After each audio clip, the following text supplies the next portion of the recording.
Hey guys, welcome to an interesting video on Wild Rift. Still right back with a tier list for patch 5.2c, and we haven't done this one in a while, so we do have quite a number of changes. The main ones, of course, being Mordekaiser being added to the game, and the latest changes that we got. Now, honestly, the shield bow change, the lethal tempo change, and the armor pen items change hasn't really changed anything, because basically whoever used to take lethal tempo would take it anyway. The only real change with the shield bow is that now people who build on hit can take it as well. But of course, as we see, we're now in the top lane, where the other change is the redemption change. So of course now redemption is a tank item, which now means that tanky champions can build it. That includes top laners and supports. But again, it doesn't really change that much. It's of course mainly taken by supports, although on top lane it is also a very cheap item that you can also rush as a first item, just because it has a very good stat line, gives you pretty much unlimited mana, and is very good on health stackers like Sion, for example. But of course in top lane, the name of the game is still items like Sundered Sky are really good. And honestly, in my opinion, the meta hasn't really changed all that much despite all of these kind of changes. So I still think Jax is still the best Baron laner, can carry very well, can 1v1 people very easily. And then you have a couple tanks like Garen, Aatrox, not Aatrox, but Garen, Sion, as well as Ornn, all really strong. Aatrox is also kind of like a drain tank, but does a lot more damage than the rest. And with Thunder Sky or even Lethality, he does really well, but he's not really that easy to play. And I think that is a pretty interesting tactic to build redemption on Sion, because Sion actually stacks health off of his passive, so that redemption is going to heal a lot. But of course Sion sometimes likes to split push, so he may not always be with his team, so he may not get a lot of value from that. But that is a angle that is possible to of course go down. Now honestly, majority of the rest of the tier list is kind of similar to what we had. But of course I wanted to talk a little bit about Mordekaiser. So Mordekaiser can be played in two roles, which is top and jungle. I think top is actually his better role. I think his matchups, honestly, in the top lane are pretty alright, just because of his base stats and his base damage are pretty decent, so he can trade decently in lane. Doesn't really die to people in lane unless he's overextended, of course, because he has completely no mobility. His Death Realm ultimate is, of course, very useful, especially counters specific classes, like for example any kind of carry that cannot kite him. Like majority of ADCs are hard countered by Mordekaiser. A lot of mages are also hard countered by Mordekaiser, and also something you can do as Mordekaiser is when you are fighting at objective, you can actually ult the jungler, the enemy jungler, and prevent them from smiting. So overall, I do think Mordekaiser is a pretty strong champion, because he does have a pretty decent stat line. I don't really think he's very OP. Of course, to an ADC main like me, he does feel very strong, but I think in a overall general kind of perspective, I do think he is an okay champion. Like, I don't think he's that kind of champion that you must ban. He is pretty strong, but not completely OP, and I think he's pretty alright to deal with if you know how to play against him, which mainly involves not letting him 3-stack his passive to get that AoE kind of slow feel. But with that discussion out of the way, let's take a look at the jungle. So continuing on with the Mordekaiser discussion, you can see I rank Mordekaiser a lot lower in the jungle. I still ranked him in the S tier, but I might drop him down in future patches just because of the novelty of Mordekaiser. And of course he does feel very strong to me. Of course when he ults me, I pretty much die almost all of the time. But I do think his clear is just okay. It's not amazing, it's not horrible. And I do think top lane is the way better role, because one of the uses of Mordekaiser, which is to ult the enemy jungler, is kind of taken out of the picture, because if you are the jungler yourself and you ult the enemy jungle, basically both teams have no smite, and it becomes a 50-50 anyway. So you lose one of the strengths of Mordekaiser in that sense. But overall he is still pretty alright in general. His ganks are not very amazing, because it's really hard to hit that claw ability on Mordekaiser, so he's just alright. I'm probably going to be dropping him down in the future.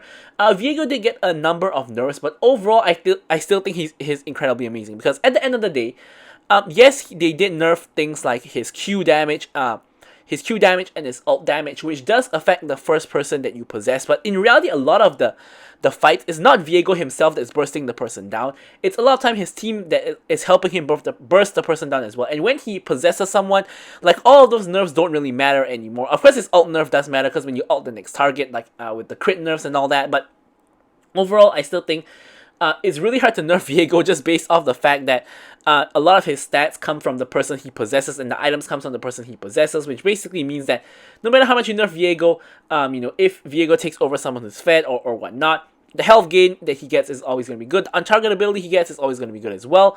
And the stat line and abilities that he gets is also always going to be good. So Viego is still incredibly strong. Of course, Hecarim also still really insane. It's just that despite his kit not being very hard, there aren't a lot of good Hecarims because you really have to play around either phase rush if you have that, or his movement speed, weaving in and out with your Qs, which not a lot of people can do. But he is a very strong champion that can tank a lot, deal a lot of damage, and lifesteal a lot as well. Lilia is your best AP jungle option here. Does still insane amounts of damage despite the fact that both Liandry's as well as herself got nerfed, but she still does an insane amount of damage, a lot of utility with the slow on the E, with the sleep, things like that. Of course, Lee Sin is always going to be good. Xinjia is really good with Sundered Sky and Vitali, and of course, Kha'Zix and Kayn are always going to be good. Maokai, still an amazing champion after all this time. And yeah, the rest of the tier list is pretty much very similar, but something I wanted to point out is Morgana. Now, some people have been wondering why I ranked Morgana so low in the jungle role. Well, basically, as I mentioned, if you want an AP option, you have Lilia, who's like the best AP option. You have Evelynn, who's a very, very strong AP option as well. And both of these champions, can, carry. Whereas Morgana, she does have a decent clear, but she does really little amounts of damage. The only time you get like strong Morgana is like when you get like to 3-4 items and like you have Elder buff, then Morgana does insane amounts of damage that but by the time you reach that point, the game is pretty much, I wouldn't say decided, but it's so late into the game, like to get to your carry stage, and the rest of it is just you're a facilitator that can of course black shield someone, you can stun someone with your ganks, but other than that, why not just play other better AP options? You have Evelynn, you have Lilia, and who else do we have as other AP options? You have like Diana, Nunu maybe even, champions like that. Like there's so many better options than Morgana, so I don't really recommend her. But now let's take a look at the mid lane. The most major change in the mid lane here is the ranking of Kassadin. I think I've been underrating Kassadin quite a bit, but I've recently had a lot of Kassadins in my games, both on my team and the enemy team, and I'm starting to realize that Kassadin is kind of OP, in a sense that, unlike like the League PC version where he takes a long time to skill, in the Wall Rift version, the moment that you kind of hit level 5 and like get one item, here he does a decent amount of damage, and by the time you get like to 2 items, you can just one-shot people, which is kind of insane, and you got the insane mobility, and you're just really, really strong of a champion. So I do think Kassadin is actually really, really strong. I still think Lissandra, even after her one round of nerfs, is still really incredible. It's just that after she got nerfed that one round, her play rate has dropped tremendously. It's just kind of the Riot nerfing effect where, she gets nerfed one time and people don't want to play her anymore. Mostly because a lot of people like to take advantage of the new novelty of a champion when people don't know how to play against her. And also the fact that she has the most stats, or like a new champion generally has the most stats on release, because generally they get nerfed after release instead of buffed. So a lot of people just stop playing a new champion after they get nerfed, but Lissandra is still really strong, and of course people who want to play her should still be learning her and playing her. Of course the rest of the champions like Zoe, Akali, and Syndra are still really strong. Akali's play rate is really low though. She's not a very popular champion just because she's very, very hard to play, and really you only see people playing Akali when she's incredibly overtuned. And that's really the only time you see Akali a lot in the meta. But in reality, Akali is still really strong, especially on people who are really good at Akali. Now, the AD champions are also pretty strong, closely behind like Zed and the Wind Brothers are also still really strong. And yeah, so those are kind of what's happening in the mid lane. The rest of the tier list, I didn't really change it really all that much, because honestly, the meta hasn't really changed, all that much. Now, Morgana also ranked low here, it's kind of same logic. Yeah, and pretty much the rest of it remains the same. Now we're going to talk about the role that does have a lot of changes, which is the ADC role.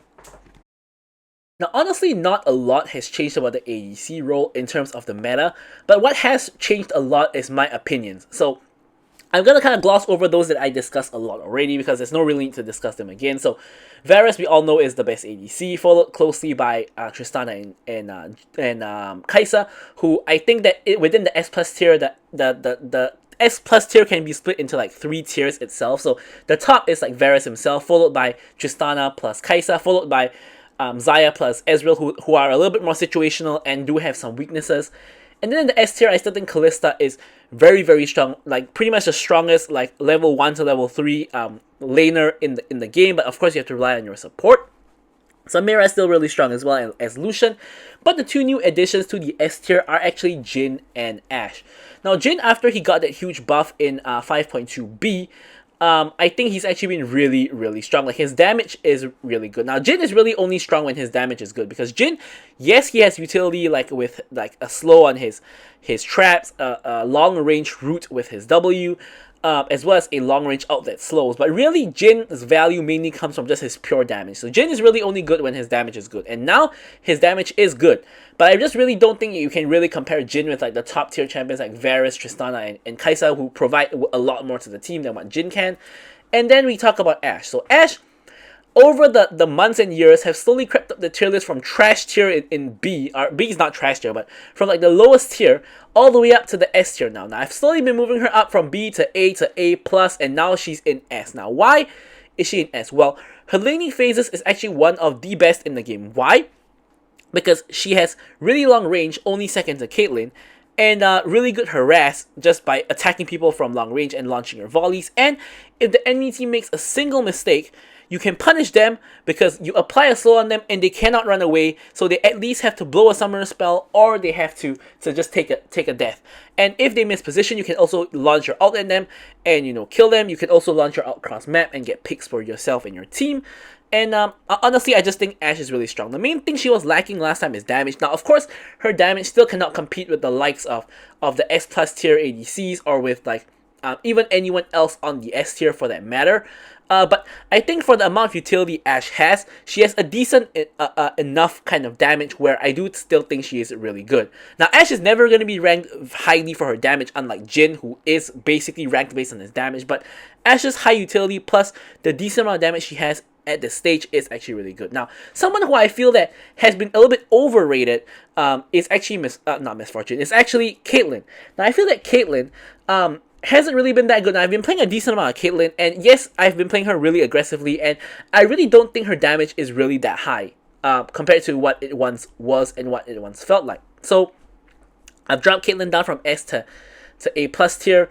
And yeah, I really don't think Caitlyn is all that hot right now. Now, Draven is still pretty decent. You know, he could be like S tier or A plus tier, but he's definitely not like S plus tier. If you're a Draven one trick, maybe you can make him look S plus tier, but he's, you know, generally just not that good. Now, Zeri is still pretty decent, but there are a lot better hyper carry options like Tristana, you know, and Kai'Sa, even Varus, you know, when you build like, you know, with the on hit or crit, can carry just as well as Zeri can. Now, MF is someone who I think I've underrated, putting her in B tier previously, but now moving her all the way up to A+. Now, recently, I've gone on like a MF phase where I've been playing a lot of MF, you know, recently, and you guys would have seen that recently I did release my MF updated complete guide. I will be doing another MF video on Lethality MF pretty soon, but after playing MF for some time and figuring out how the MF rework really works, I actually think that the MF rework is pretty decent. I used to think it was trash, but I actually think now it's pretty good.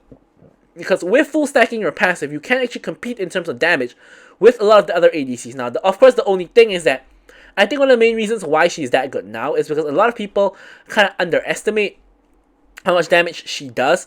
Like myself, for example, before I really got into MF. But when she has a 3-stack passive, she does insane bucket loads of damage, and she can actually compete in terms of damage with a lot of other ADCs. Of course, she has the huge teamfight ultimate. And now Jinx, I've actually moved down from A plus to A. Now, again, there are so many better hyper carries, like even Zeri is better.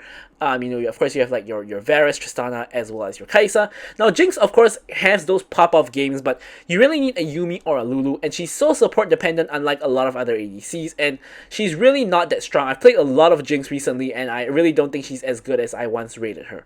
Now, Sivir, of course, sucks in lane, but is the teamfight queen. If you can find yourself in a lot of teamfights, Sivir's damage output is going to be way higher than any of the other ADCs, for the most part, just because of how much she can ricochet, when she can free hit. But the issue is, number one, it's very hard to find these kind of situations. They don't even happen every game necessarily, and number two, you know, you have to kind of suffer through lane majority of the time to kind of get to this phase, so yeah. Vayne, of course, is built to counter tanks, but at this point, there's so many better tank shredding champions, like Varus, for example, you know, can build, you know, on hit and does have percent HP damage on his W, so there are so many better options than than Vayne. Now, Neela, I still think is a really decent champion, but the only thing is that someone asked me in the comments of one of my Neela videos about why she's so underrated. Well, basically, the main reason is she's a melee carry, and that is going to ruin your team comp in the sense that if your team has no range, let's say you have a melee top laner, let's say you have a Darius, you have a melee jungle, let's say you have a Vi, you have, like, let's say a mid laner who does have range, let's say you have a Syndra, and then you have a tank support like a Leona, and then you have yourself Neela. Now, in this kind of situation, the only range your team has is that Syndra, that one Syndra, and instead of having like two range champions, which is like Syndra as well as AADC, you only have one range champion, which means that your team has to go in, like your Leona has to engage and go in with your Vi, and you can like all in, that way. But without that, you're gonna be stuck in a situation where you can do no damage unless you go all in. And finally, of course, we have Twitch, who is, in my opinion, now the worst ADC. I've spammed so much Twitch, and he is so squishy, doesn't do a lot of damage, and it's just kind of, it's kind of horrible. But yeah, with that said, let's now talk about the supports. Okay, so last but not least, we have the supports. Now, of course, supports did get the redemption change, they did get the Ardent Censer change, changes like that, but really, it kind of doesn't really change anything, because whoever was going to build Ardent Censer would be building it still anyway, it's just, it would be a better item. And a lot of the tanks would now build redemption as a first item. For example, Maokai, who I still think is the best support. Or like other supports, that let's say Alistar, Leona, probably would go for redemption first item, maybe into Heartsteel, something like that. But it really doesn't change much, because at the end of the day, it is just a high health item that gives you mana and ability haste. It's just a really good stat-wise item, and the passive, it does help you out a little bit, but for the most part, it doesn't really heal that much, unless you are a specific stacking champion. Now, that's why I moved Swain up into A+ tier, because Swain, ironically, is a very good health stacker. So if you go for Heartsteel and Redemption first two items, and then you keep on stacking your own passive, your heal from the Redemption is actually going to be kind of insane. So he's really the only champion that really kind of got changed in the tier list because of that. I moved Zyra up as well, because I played against a lot of Zyra recently, and I felt that she's really annoying in lane, scales pretty decently, and is pretty good overall. Also, she just got a buff in the latest patch, of course, so that's going to make her even better. But aside from that, I still think Maokai is the best tank engage support you have. The best kind of mage kind of carry is going to be Karma, whether you build Enchanter or you build damage. Lux is probably the second best in terms of that. You can build both Enchanter and damage. Pyke is probably the best kind of catcher kind of style support, and Lulu is probably the best Enchanter, followed closely by Soraka, and Yuumi are really good as well. So in terms of pure like tank kind of engage, it's gonna be Leona / Rakan, if you count Rakan as a tank. But yeah. So, support tier list remains kind of similar. Honestly, all the rules kind of didn't really change all that much, except ADC, but mainly because of my opinions and not really because of the meta. But thank you guys so much for watching the video, and goodbye.